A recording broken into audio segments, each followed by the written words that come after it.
Trump निजाम ने 300 से जायद स्टूडेंट वीजाज को कैंसिल कर दिया है फलस्तीन के इशू को लेकर। लेट अली शो यू के इस एपिसोड में आप सबको खुशामदेद। Do like, subscribe and share this content. America के अंदर एक लहर चली हुई है, हिला के रख दिया है बेसिकली ट्रंप निजाम ने यूनिवर्सिटीज को, और जो यूनिवर्सिटीज में बैन अल-अक़वामी तालिबे इल्म हिस्सा ले रहे हैं उन्हें मार्को रूबियो ने एक प्रेस कॉन्फ्रेंस की हाल ही में, और उनसे सवाल पूछा गया स्पेसिफिकली रोमेसा ओस्तुर्क। रोमेसा ओस्तुर्क एक तुर्क वतनदाशी हैं, पासपोर्ट होल्डर हैं और टफ्ट्स यूनिवर्सिटी में वो पीएचडी कर रही हैं कुछ सालों से, फुल ब्राइट स्कॉलर भी हैं। और उन्हें आके क्या हुआ उनके साथ पहले वो दिखाता हूं। ये देखें एक छोटी सी क्लिप। रोमेसा ओस्तुर्क खड़ी हुई हैं और इनको घेरा डाल दिया है, जो बाद में पता लगा आइस एजेंट से। इनके मुंह कवर्ड हैं, सिविलियन क्लोथ्स के अंदर ये थे, बंदूकें इनके पास थीं, और किस तरीके से उनको घेरा गया। और एक बंदा वीडियो भी बना रहा था। ये सुने क्या कह रहा है वो बंदा वीडियो के अंदर, कह रहे हैं कि आप किसको किडनैप कर रहे हैं। और फिर बात को मैं आगे बढ़ाता हूं। You guys covering your faces? You want to take those masks off?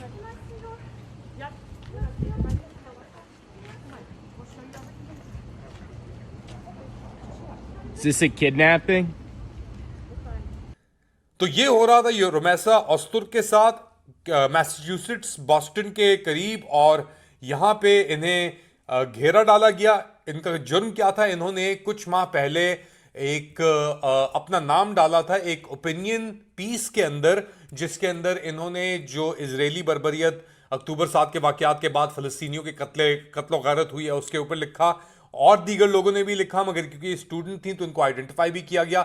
एक बेतार करके एक इजरायली ग्रुप है जो आइडेंटिफाई कर रहा था स्टूडेंट्स को, और दीगर और इजरायलीज के अंदर शामिल थे। शायद दावदाई फॉर एग्जांपल जो एक बंदा है न्यूयॉर्क के अंदर, उसने लोगों को किया। खलील महमूद फॉर एग्जांपल को आइडेंटिफाई किया गया और फिर उसको भी रेड की गई। वो ग्रीन कार्ड होल्डर था।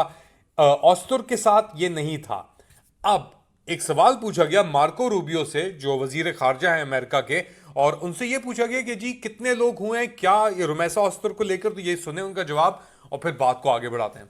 If you lie to us and get a visa and then enter the United States and with that visa participate in that sort of activity, we're going to take away your visa. And once you've lost your visa, you're no longer legally in the United States, and we have a right, like every country in the world has a right, to remove you from our country. So it's just that simple. I think it's crazy. I think it's stupid. तो एक खौफ और डर का निजाम फैला हुआ है America में, और लोगों को रेड कर करके रमजान के महीने के अंदर रोमेसा ओस्तुर्क को हमने किस्सा देखा, मगर वो वाहिद नहीं थी। और भी लोग, फॉर एग्जाम्पल ये ब्राउन यूनिवर्सिटी के अंदर एक और डॉक्टर जिनको डिपोर्ट किया गया, ये किडनी या लिवर स्पेशलिस्ट थी। इनका नाम था राशा, डॉक्टर राशा अलाविये। इनको यूएस ये बेसिकली पढ़ रही थी, और ये जिस के अंदर स्पेशलाइज कर रही थी वो एक बहुत ही इंटरेस्टिंग स्पेशलिटी थी। बहुत कम लोग ब्राउन यूनिवर्सिटी से इसके अंदर ग्रेजुएट करते हैं इस चीज़ के ऊपर। अब उनका स्टांस भी जो था गाजा को लेकर वो बहुत वाजे था, और इसीलिए उनकी जो लॉयर हैं राशा अलाविये की, वो कह रही हैं कि इन्हें टारगेट किया गया है। स्टेफनी मार्जूक नाम है जो उनकी लॉयर हैं। उनको कहा है कि 34 साल डॉक्टर को जो डिपोर्ट किया गया लेबनान, उनके पेशेंट्स उनका इंतजार कर रहे हैं।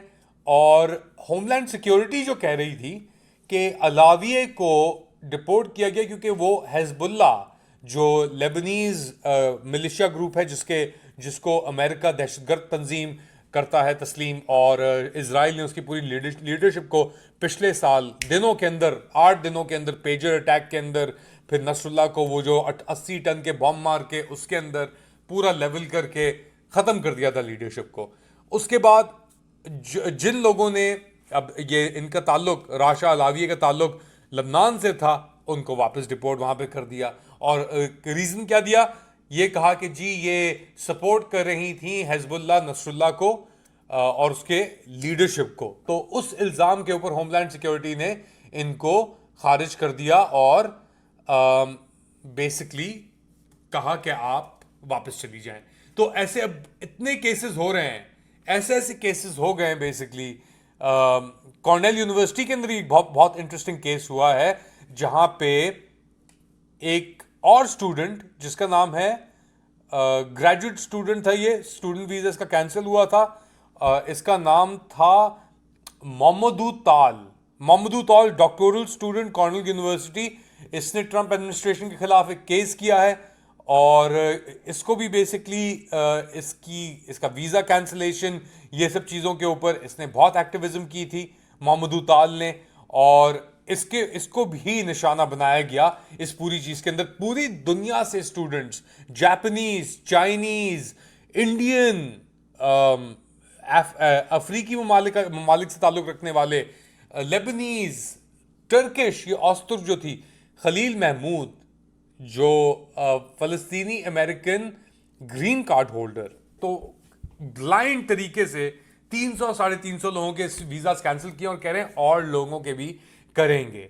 सवाल ये बनता है कि ऐसी सिचुएशन में जब अमेरिका बिल्कुल ही उसको एक खून से सूंघा हुआ है इजराइल के ऊपर तनकीद को लेकर, ये कैंसिल तो कर देंगे और ये यूनिवर्सिटी से उनकी फंडिंग भी काट रहे हैं। यहां तक कि यूनिवर्सिटी, कोलंबिया यूनिवर्सिटी ने और स्टूडेंट्स की डिग्रीज को खारिज किया है, सस्पेंड किया है सालों साल तक के लिए।